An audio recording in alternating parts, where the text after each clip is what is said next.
Assalamualaikum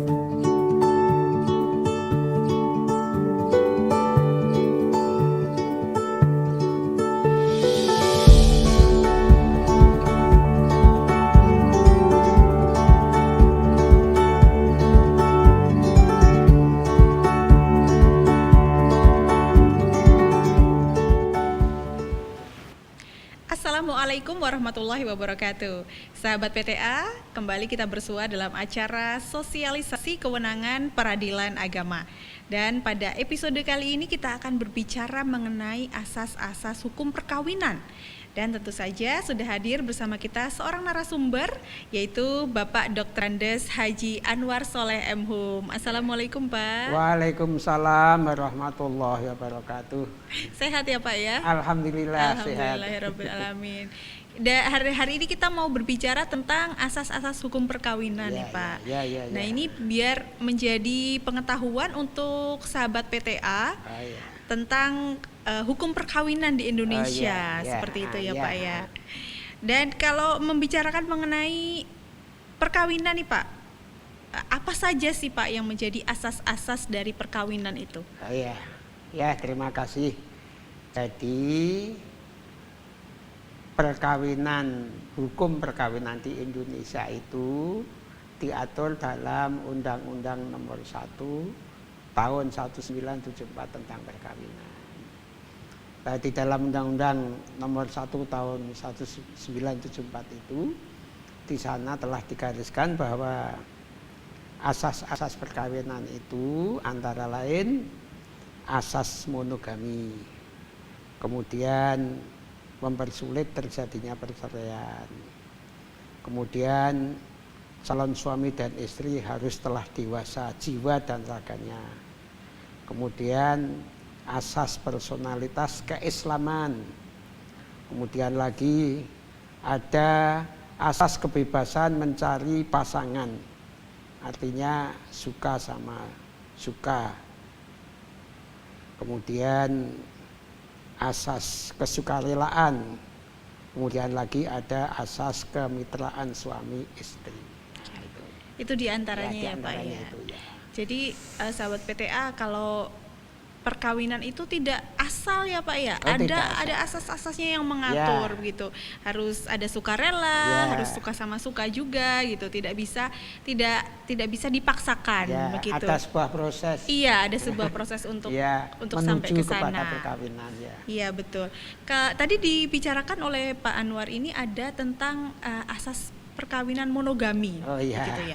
Itu seperti apa saja Pak di dalamnya? Jadi asas monogami itu kan sebagaimana yang tercantum dalam pasal 3 Undang-Undang Perkawinan Nomor 1 Tahun 74 bahwa asas monogami itu ya pada dasarnya seorang suami hanya boleh menikah dengan seorang istri. Begitu juga seorang istri pada dasarnya harus menikah hanya dengan seorang suami. Jadi istri satu. Nah, itu prinsipnya itu ya. Kalau istri punya suami dua kan sudah jelas tidak mungkin. Tapi pada dasarnya seorang suami hanya boleh memiliki satu istri. Itu kalau di undang-undang perkawinan seperti itu ya sahabat PTA. Jadi memang hanya ada perkawinan monogami. Iya, perkawinan monogami. Namun begini, kalau di undang-undang perkawinan sebagaimana dicantumkan dalam pasal 4 dan pasal 5 itu, di sana memang disebutkan bahwa pada dasarnya monogami, tapi dengan alasan-alasan tertentu, dengan syarat-syarat tertentu dibolehkan untuk menikah lebih dari satu. Berarti untuk poligami pun sebenarnya ada di undang-undang ya Pak? Ada, tapi kan pada dasarnya satu. Tapi poligami boleh kan ada keterbatasan. Ada aturan-aturan yang mengatur. Nah, diantaranya umpamanya kalau mau menikah lagi itu harus memenuhi syarat, diantaranya harus ini kalau saya ambilkan di ini di apa? Kitab Undang-Undang nomor 1 tahun 74 itu kan ada di antaranya di pasal berapa itu? Pasal 4 ayat 2 itu di sana disebutkan pengadilan dimaksud dalam ayat 1 pasal 1 ini hanya memberi izin kepada suami yang akan beristri lebih dari seorang apabila lain syaratnya ini. Ada apabilanya. Apabila ini A, istri tidak dapat menjalankan kewajibannya sebagai istri. Jadi kalau memang istri punya istri tapi istrinya karena suatu hal atau ya karena keadaan tertentu dia tidak dapat menjalankan tugasnya sebagai istri. Kemudian B, istri mendapat cacat badan atau penyakit yang tidak dapat disembuhkan. C, istri tidak dapat melahirkan keturunan. Jadi kalau memang suami istri tidak punya keturunan ya itu memang digugurkan. Ini syarat ini adalah sering disebut dengan syarat alternatif. Syarat alternatif artinya salah satu ABC tadi kalau ada itu dapat mengajukan. Tapi ini juga ada syarat harus dipenuhi semuanya, namanya syarat kumulatif pasal 5. Untuk dapat mengajukan permohonan ke pengadilan sebagaimana dimaksud dalam pasal 4 ayat 1 undang-undang ini harus dipenuhi syarat-syarat berikut.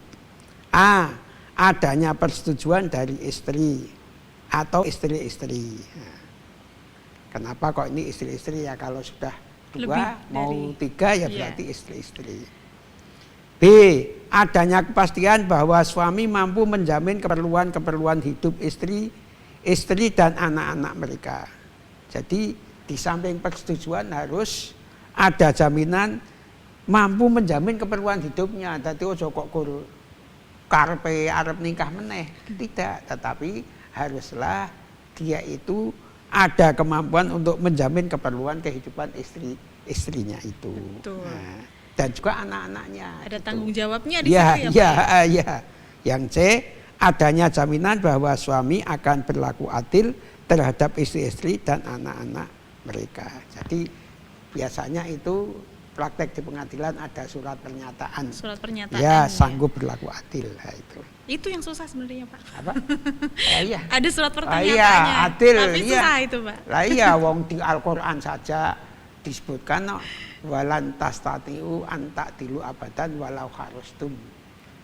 Sekali-kali kalian tidak akan dapat berbuat adil walau harustum, meskipun kamu punya keinginan kuat untuk adil di antara istri-istri itu. Allah sendiri sudah berfirman. Berarti untuk poligami itu rambu-rambu khusus. Iya.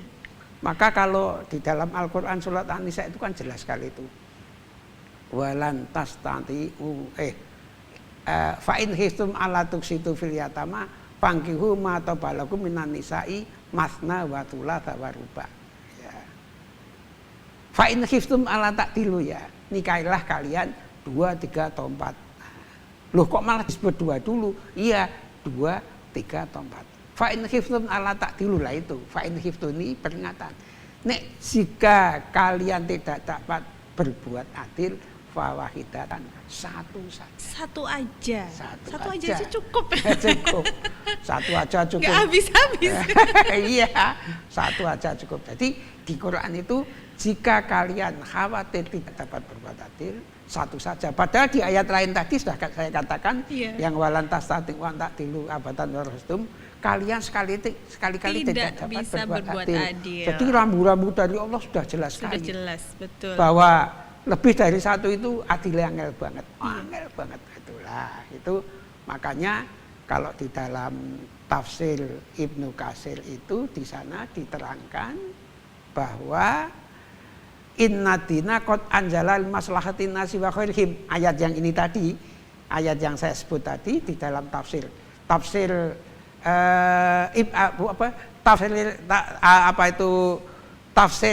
di dalam tafsir katakan inna dina qad anjala limaslahatin nasi wa khairihim. Sesungguhnya agama itu diturunkan untuk kemaslahatan manusia. Wa inna min usuli man udhurili wa diror.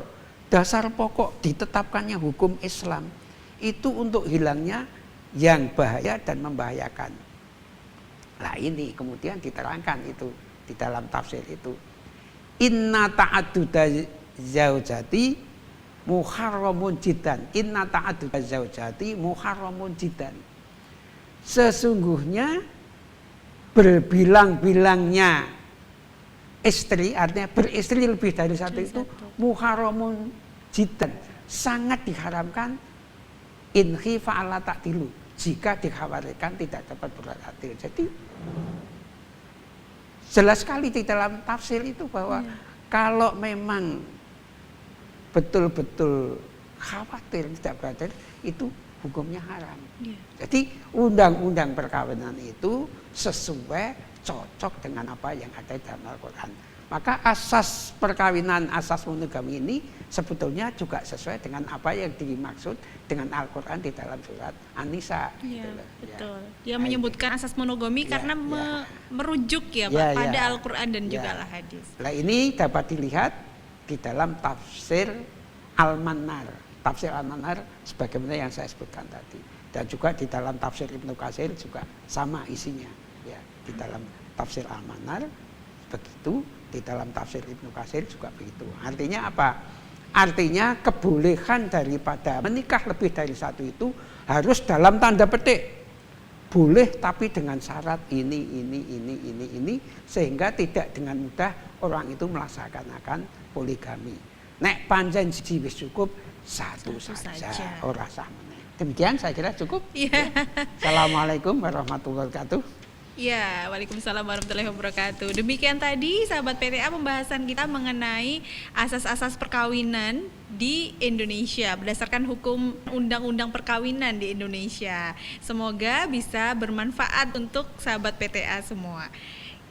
Kami berdua pamit undur diri. Wassalamualaikum warahmatullahi wabarakatuh. Waalaikumsalam.